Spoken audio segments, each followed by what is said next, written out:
বাইরে কাজ করলে সুবিধার সাথে সাথে নানা অসুবিধা থাকে। এখন রাত বাজে 9টা, আর আমরা এখন কাজের সাইডে কি করছি? আমরা এখানে জল চুরি করছি। কেন জল চুরি করছি? বাইরে কাজ করলে সুবিধার সাথে সাথে নানা অসুবিধা থাকে, নানা সমস্যা থাকে। তার মধ্যে আজকে একটা বড় সমস্যা, সেটা হলো কালকে জল নিয়ে সমস্যার কারণে একটু ঝামেলা হয়, আর সেই কারণে আজকে জল হরতাল শুরু হয়েছে। মানে আজকে সকাল থেকে কোনো জল দেয়নি। তো যেহেতু জল নেই, খাওয়ার জলের তো অবশ্যই দরকার। আমাদের বাথরুমে যাওয়ার জন্য যে জলের প্রয়োজন ছিল, সেইগুলো হালকা একটু জল ছিল, সেই জল আমরা ভরে রেখে এসেছি। এবার খাওয়ার জলটা ম্যানেজ করতে হবে। অবশেষে আমাদের মাথায় একটা বুদ্ধি এসে যায় যে আমরা যেখানে কাজ করি সেখানে একটা জল ট্যাঙ্কি আছে, এবং জল ট্যাঙ্কিতে কিছুটা পরিমাণ হলেও জল পাওয়া যাবে।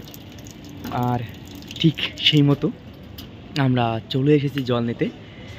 জল না হলে রাতে জল খাবো কী করে? জল খাওয়াটা বড় একটা জল মানুষের প্রয়োজন।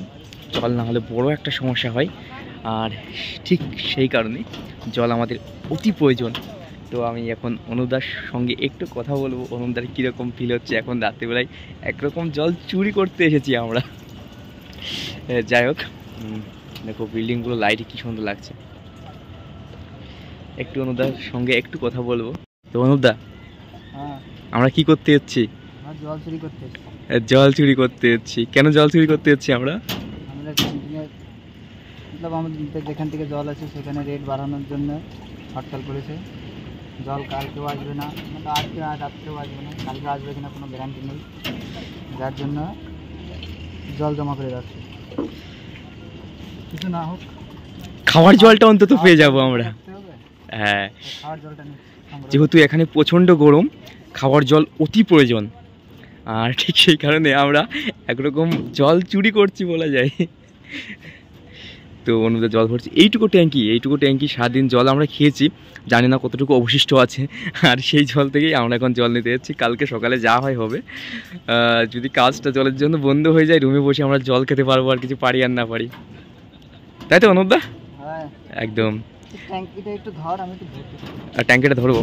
যাই হোক, এই হলো আমাদের জলের ড্রাম, আর এই হলো জল সাপ্লাই হচ্ছে। এখন রাত 9টা বাজে, আর আমরা জলের ব্যবস্থা করছি। প্রায় শেষের দিকে মনে হচ্ছে জল, নাকি? না, এখনো যা আছে। উঠবো উপরে?